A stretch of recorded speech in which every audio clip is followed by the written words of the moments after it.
আল্লাহ চাইলে 2-4 দিনের মধ্যে ফিরে আসবেন ইনশাআল্লাহ। এই যে লম্বা সময় যে আলেম ওলামারা বন্দী থাকলেন, সেখানে হাতও নাই, সেখানে জবানও নাই, দিল কি নাই?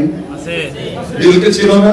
তাহলে সেখানে আপনি খোঁজ খবর নিয়ে দেখেন যে আলেমরা ছিলেন ব্যক্তিগতভাবে এবং পরস্পরে মিলে পরামর্শ করে ইসলামের খেদমত কিভাবে করা যায়, এই জাতিকে গুনাহ থেকে কিভাবে বের করে আনা যায়, সেকুলার ফিতনা, নাস্তিকবাদী ফিতনা, কাদিয়ানি ফিতনা, হিজবুত তাওহীদ ফিতনা কিভাবে বন্ধ করা যায়, এগুলো নিয়ে তারা প্ল্যান পরিকল্পনা করেছেন নাকি করেন নাই, আপনি গিয়ে খোঁজ নেন। তাহলে আল্লাহর নবীর শিক্ষা হলো যেখানে হাত নাই মুখ নাই সেখানে বসে থাকার সুযোগ নাই, সর্বনিম্ন হলো অন্তর দিয়ে প্ল্যান পরিকল্পনা করতে হবে। যদি না করে ঈমানের দুর্বলতম স্তরটাও নাই তার মাঝে। আমি আপনি মুহাম্মদুর রাসূলুল্লাহ সাল্লাল্লাহু আলাইহি ওয়াসাল্লামের উম্মত হিসাবে আমাদের তো ঈমানের ন্যূনতম লেভেলটা অন্তত ধরে রাখতে হবে। নবীর সামনে কোন মুখ নিয়ে হাজির হব কিয়ামতের ময়দানে।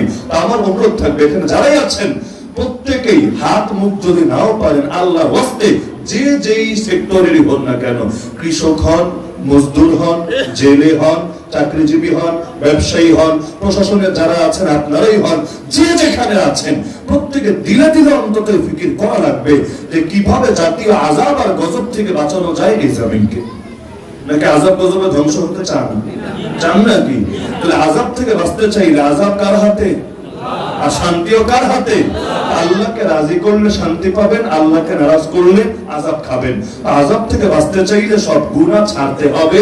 ব্যক্তিগত গুনাহ ছাড়লেই শুধু হবে না, জাতীয় গুনাহ ছাড়তে হবে। আমার দৃষ্টিতে এখন সবচাইতে বড় গুনাহ হলো এই কয়েকটা, যার কয়েকটা আমি বলে ফেলেছি, বাকি কয়েকটা শিরোনাম ধরিয়ে দিচ্ছি।